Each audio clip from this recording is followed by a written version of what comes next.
Detroit is different. Yeah, Detroit is different. Words of the streets, stories in life we lead. Detroit is different. Detroit is different. Detroit is different. Words of the streets, stories in life we lead. Yeah, Detroit is different. Detroit is different. Detroit is different. Words of the streets, stories in life we lead. Detroit is different. Welcome back to the Detroit is Different podcast studios. And this Detroit is Different thing has taken on many iterations. The iterations have built a lot of ties to community. These ties have definitely built some strong bonds and partnerships, people, places, things. And oftentimes along that journey, you get a question from some of the partnerships where it's like, hey, would this be something cool to come on air? I'm like, yeah, what's going on? You talking about somebody that did some metalworks and came here from Germany and all of this and wants to come to Detroit is Different? Let's rock and roll. Y'all wrote a book together? Interesting. So this is going to be a 2-part interview. So you may be watching part 1 or part 2, but either way, Carlos, how you doing today? Doing well. Glad to be in Detroit. All right. So definitely you rocking the D. You definitely hearing the D. These interviews start with the classic question. What brought you to the city of Detroit? Try to keep it real brief. I'm a child of occupation. My dad was a GI from America, from Detroit, a black soldier that went to Germany at the latter end of the war and post-war. And he met my mother then, and that's how I came about. And at that time, it was illegal for black and white to have any relations. So my dad was whisked back to America, and I stayed in Detroit. And when I was 24, I came to look for him, and I found him on Helen Street between Charlevoix and Vernon, the east side. Okay. All right. So as we know, with that war and just really how we look at the world, the role Germany plays in the world, and so much of many American troops, if they go to Germany, if they travel to Europe, Germany is definitely going to be the place. So the relationship between Germany and America, it's been strong for years. What was it like for you to come from Germany to America when you came here at 24? Well, you got to understand, you have a preconceived notion of Germany and of the people from Germany, but also the Germans have a preconceived notion of America. And what I thought about America when I came here, it was the land of all opportunity, the land where money is laying on the street, freedom and liberty to develop yourself to your own liking. That's what all stand for. And in Germany, it is more a collective type of situation. You working for yourself, but also for the greater collective, for your community, for your country.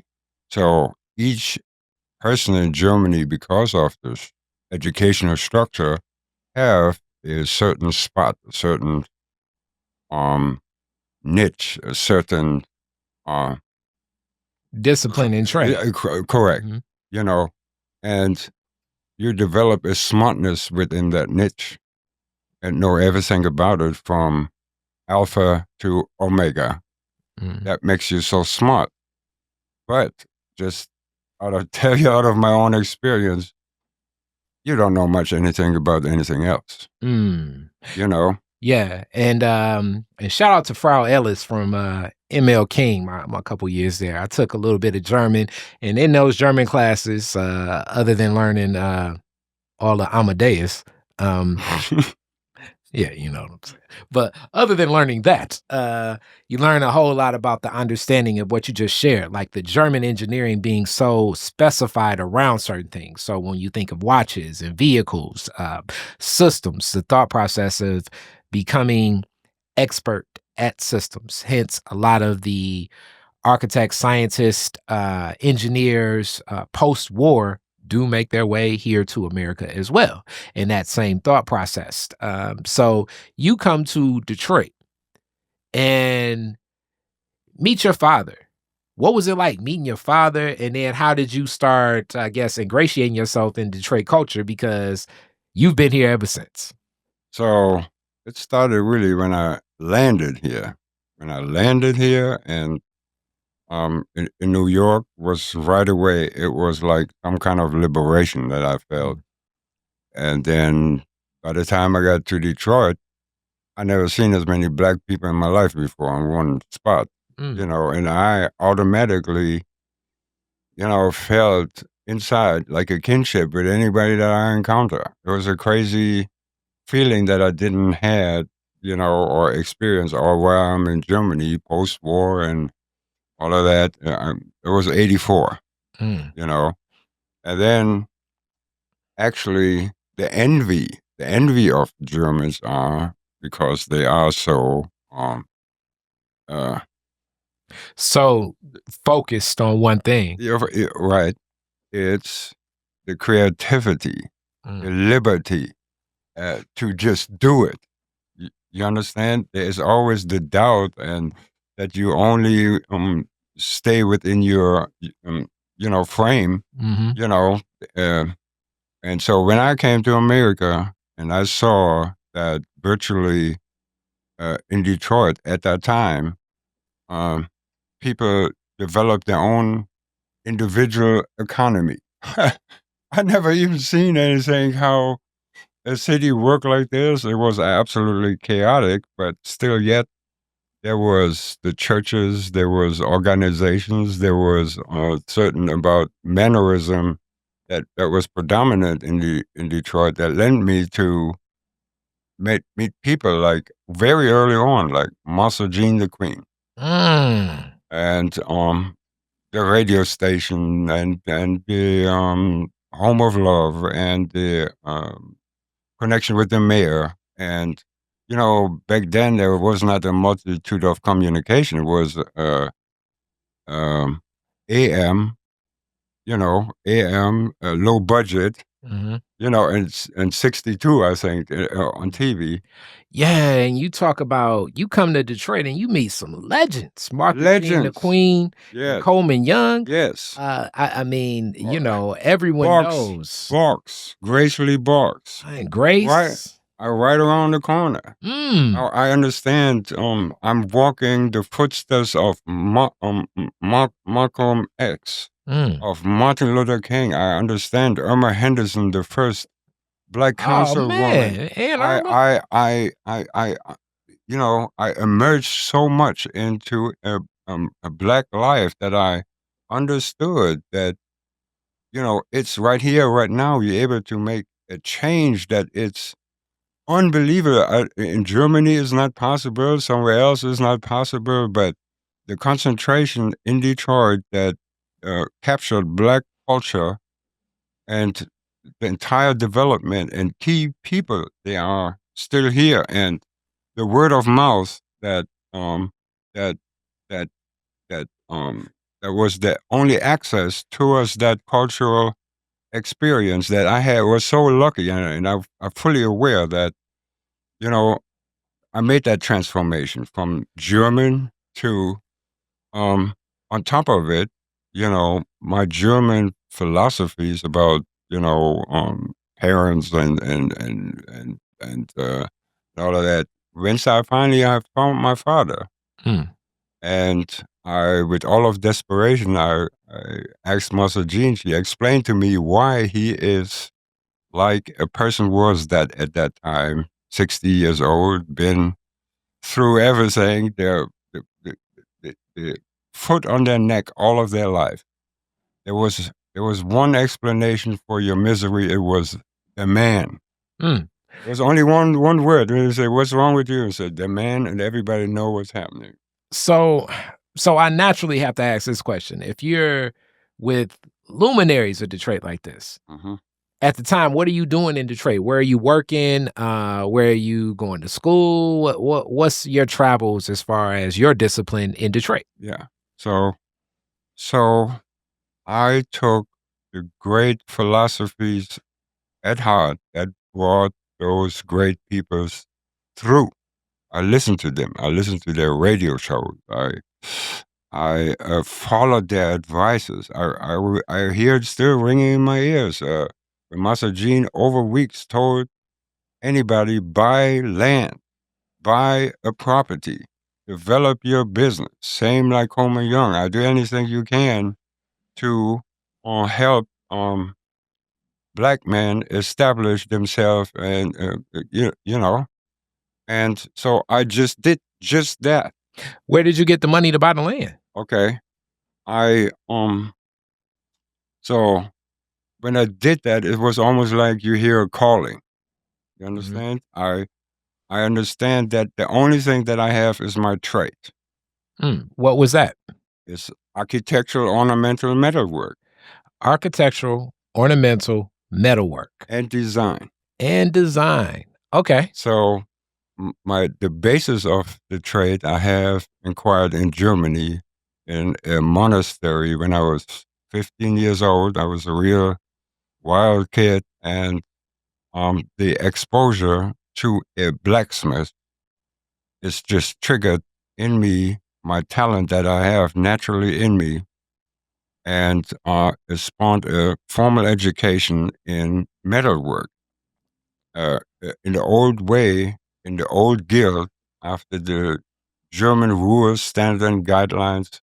And it was on top of it at the monastery, Catholic church, that provided the skills that the Catholic Church need, from golden crosses to fine wrought iron, and you know, um, garments and gold bonded, and stained glass windows, and Mm.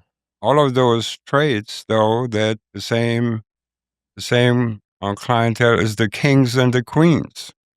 That's those high skilled traits that's utilized. And just recently, is the example of Notre Dame Church burned down, that the requirement of those fine skilled trades that has so deep rooted that you cannot 3D print or anything, that are cherished over thousands of years.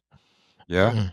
that if you, the master of the trade, if you are the practitioner of creating value, that was my motivation. And I hear the calling. I understand that's my religion. Really, that is my way to go about it. So when I hear the radio station, I'm um, I didn't have I had no money. So I drove around with abandoned buildings everywhere. And I got to this building where I'm in right now, 25 or 2264 Wilkins Street. It was abandoned. The roof caved in. It was horrible condition.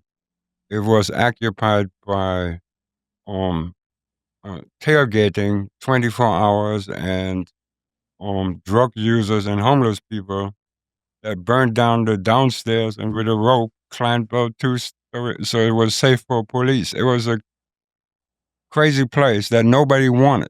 Mhm. And so when I found out the owner, how much he wanted for it, he was glad there was somebody calling him before the whole thing burned down. Mm. And so I told him I don't have no money, but I inquired on how can you buy a land when you have no money, and the first thing is credit, and of course you have no credit, and this whole establishing credit thing, that it's natural for some people, but Mhm. unclimbable hurdle for others. Mhm. Um, and so it leaves a land contract. So I, so this brings if I can take a quick loop. When I walked in, I admired your little house quietly, but I remember, you remember me looking at Mhm. your. So when I came to Detroit, my dad had a house like this. Mm. It was his hustle house, Mhm. the storage. Mhm. There was no water, no heat in there, Mm. and I lived there for 3 years. Wow. And I built, within a year, I opened up Kennard Handworks, hired the name, assumed name, and so on. And I'm in business since then, 86, out of that house. Congratulations. Congratulations. Just like what you do here, out Mhm. of a house, that's how I did it. Mm. And um, since I'm a craftsman, and then I understand the nature of the house that I'm in, the quality of living that an old house or a Sears catalog or whatever, have, you cannot even buy this anymore. The sizes of the 2x4s are true 2x4s, and the quality of the wood is the old original forest up north that was hacked up. That's the houses right here. And they're 100 years old. So by the time just like you, I started scraping on the paint a little bit around, I discovered it was all oak. All the molding and the trim around the windows and all the doors. And there was crazy from the floors to the crown molding around where you hang pictures down to the front door and the storm door and everything. It was white oak, the highest grade wood that outlasts hundreds of years if you just maintain this properly. But it was all painted over Mhm. as a, it started with lead paint, with the first paint that was available. So I started my business first. I restored the house that I was in after I bought it from my dad, or he signed it over to me. Got heat in there. I scraped up every paint or script that was in there, and I restored the house to the point like when it first was built. Mm. And I had, with the abundance of empty houses and burned up houses around, there was so much available that you only can get to the next ruin next door that's already blown up and pick up the molding that you need to completely restore it to an original state. So it didn't take long. It took the initiative of my first project that was the Fox Theater restoration. Fox Theater restoration. Wow. Now So that is phenomenal when we think of other historic places in the city of Detroit. Fox Theater, many concerts still and comedy shows, events happen there, but definitely known for the Motown Review when it was happening. A historic landmark. historic landmark, but the beginning of it was the first building that ever got restored in Detroit. Mm. Downtown was the Fox Theater. And Coleman Young, um, Mike Illich, and Emmett Moulton made this happen when there was a crazy divide happening here in Detroit. They ate my deadline right there. It was a crazy thing that happened here in Detroit. And so to develop this Fox Theater, um, it's supposed to have been the symbol and the poster board on how things are done right. And it it there was National Park Service standards required, General Service Administration standards, and all those standards that you need to have for monuments and historical sites and all of that. If you do that, you're eligible for incentives. Mm. So when I heard about it, I barely talked English then, and I barely got started with my house right there. It wasn't restored then, but I put stuff. I had the office there and all of that. And I walked in the trailer there and say, "I'm Carlos Nielbock from Germany, and I'm here to do all this metal work." Nobody know anything about this metal work, you know. and but it is the basic of my education from Germany. From Germany. So I'm looking at those um, repeated patterns, the way it is made, the way it's put together like a watch or like a car in separate pieces and with, reversible fasteners, screws, tapping, countersinking, all of that. And then the most beautiful ornamentation, which is the great American Art Deco. Anybody knows what Art Deco is? The Art Deco light from Tiffany would cost you thousands. In Detroit was lathe with Art Deco metalwork from the streetlights to the surroundings of the windows to the overhangs to the benches. There was so much Art Deco in Detroit because that was the style and the sign of the time. And the era faded away, and it was all painted, and the value was never really realized. It's a ballast in the way of the new. And that's where I'm at right now. I mean, this niche right here. I got this know-how and knowledge that, could be great, that could educate people into maintaining things for another generation. Maybe this generation is not really keen on things, but those skilled traits and talents that are laying dormant in people that if exposed, and with Paul here together, we're trying to bring awareness of talents and skills that is in people by exposing them to those key things like practitioners. Just if I would not see those blacksmiths, it would never happen for me. And I know my life would take unpredictable turns. But that knowledge and know-how about this metalwork has guided me all the way through all the storms of Detroit. The post-war conditions that was in Detroit, that was the same thing what happened in Detroit when I came. Everything was in ruin. I know through exposure, what does it take to bring something up like this from the ruins back up by applying yourself and the skilled trades and, one brick on top of another. I never knew about the American fast track way, like Brush Park. Within 5 years, boom, all old stuff gone, or Corktown development, or Mhm. all those developments that have a completely change of the direction.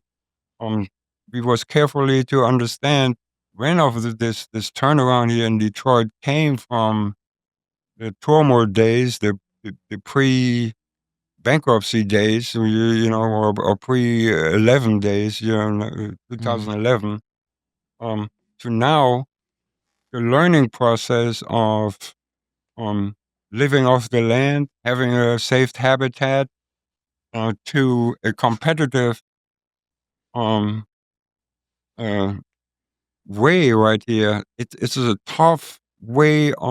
It's get tougher by the day.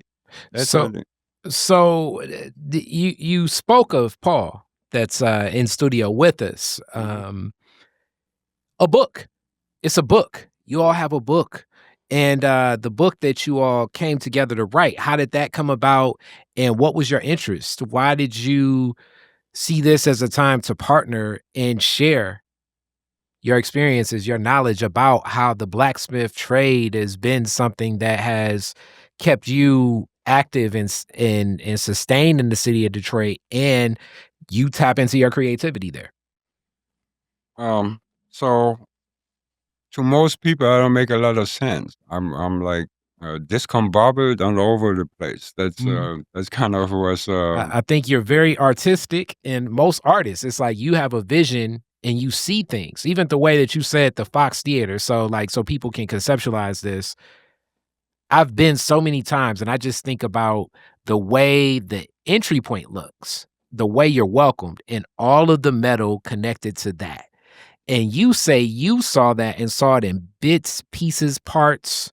You saw taps, screws. I don't think I've ever seen that. I think I see the lions, I see the shine, I see the gold, but the last thing I'm seeing is the parts and pieces that come together with Yeah, something like yeah. that. So I would say your mind, you're a creative. You're an artist. So as an artist, definitely your vision to connect to somebody else could be kind of all over the place, as I sometimes believe that the artistic vision is like a dream that I had and I'm trying to explain it to somebody else, but it's all over the place because it's something that I'm experiencing in the now, what will happen in the future. It's a dream and a curse. If you, for instance, just what you said, you look at the Fox data, you see it all in one beautiful thing, but in all reality, it's thousands of small pieces. They are so skillfully crafted together so that they appear to be one piece. That it's the artistry. It was in the Baroque days. It was even worse. There had to be scrolls and even more doodads. Like Beethoven. You Yeah. know, notes all over the place, and you know. So this Art Deco, it's the very last end of this very ornate type of eras, and the way it is to make it to look like one piece. That is the skill trade that I'm representing, and that's existing in wood, in masonry, in many different disciplines that is required in all the historical districts that we have in Detroit. And that's also more contemporary, where people talked about will the Renaissance Center become a historic site? Because when you honor the historic site, you must stay within and stay within the realm of what was created, and also honor the integrity and the dignity of which what was poured into the art itself. As I often speak on the masonry involved in many places, and Detroit has a lot of them. You've worked on the Fox Theater, you've worked on the Guardian Building, another wonderful place.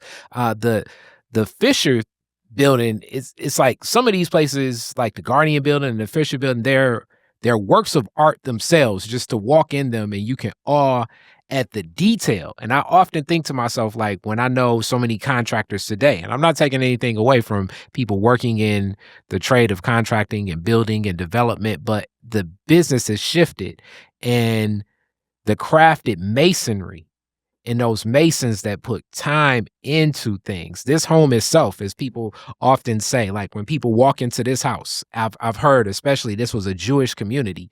So the design, and people say, like, in the molding and the way the cabinets, and even it was like, some people would say there's scriptures of the Torah that are inside um different designs that are prayers over this home. But this is all designed within an artistry, not necessarily from the lens of like, I want something to look cool and have a place, and I'm gonna get this window from Lowe's, put it in tomorrow, and we're gonna keep it moving. So we're talking about sustainability and economic inclusion. And so what keep me, though, I had to learn to be a American, Mhm. think like an American, pay rent or gas, water, light, and car and all of that. Mhm. And I had to get with the program, so to say, and to understand where I'm at. And after I'll get myself straight and I know my direction, I always wanted to give back and share on how do you um getting a niche right here so you can be sustainable yourself. And to it's got to really start at the educational level, that kind of I had the privilege to enjoy in Europe, in Germany, where there is a whole educational system that looks for um, uh, talented people that you can apply a skilled trade curriculum to. You got to have a talent first, and you got to recognize this kid has talent, and this kid has talent in. I only can speak for metalwork, but in metal, and so then the exposure to the greatest people in metalwork And to learn the techniques of that is a continuation of that trait that you cannot duplicate. There's no Home Depot where you can pick that up. And it keeps you always a sustainability factor because somebody's going to hire you if you're excellent, the best in that uh, in that trade. So with this, as we get to a close of part one of this interview, and this will be a question that goes to part two, the book. What do you want to share about that as we close up?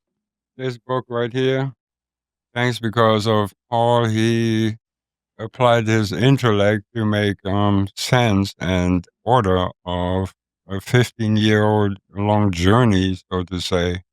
He also went to Germany and did some fact finding. And so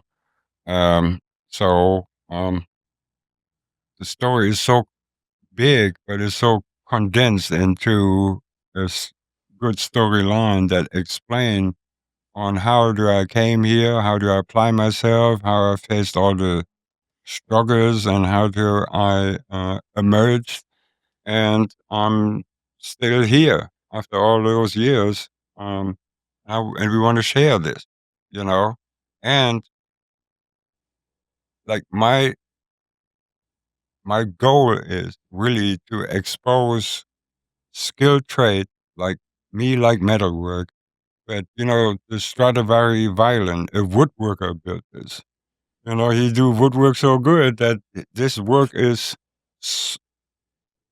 amazing and sustainable and so on. So that it's offered to the people in Detroit, to the young men and women.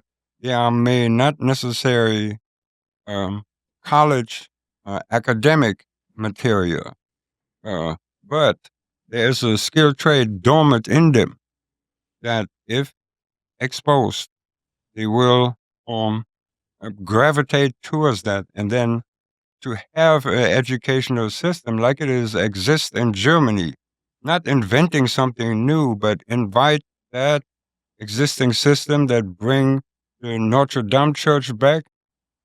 By the way, Detroit used to be the Paris of the Midwest. Mm-hmm. Every beauty that is in Paris was in Detroit. Yeah. That's why it called like that. And those people that fixed up the Notre Dame church that burned down, that was so acclaimed and relished for the ability to do that, that's the skilled trades that we can teach young men and women right here, so they fix up and have the availability of the skilled trades that fix up the many historical structures. district, or just the sheer amount of historical. I'm also a little bit historian, so I know Detroit is built 1701. Yeah, and there is and so I learned my history by trailing back the metalwork that exists since 1701, and all the association to extract it from the earth and form it into tools, equipment, or beautiful things. definitely. There's another drift right here in metalwork. There are TV shows, and the first thing they make axes, knives, But that's anything that kills and maims. Yeah, It's not my. that's not your passion. I'm creating beauty that outlives generations. That's the real passion that is even more present than create something that cuts your head off. Yeah, and be proud of that. And definitely. So I love you uplift that, what that is and the opportunity of what that offers. And like I say, we're going to close out with part one. I'm looking for this part two of this collaboration of a book that tells your story. Thank you so much, Carlos. Yeah, I'll bring it all together for you. Yes, Thank sir. you for having me. All right. Thank you. Peace. Bye-bye. Detroit is different. Yeah, Detroit is different. Words of the streets, stories in life we lead. Detroit is different. Detroit is different.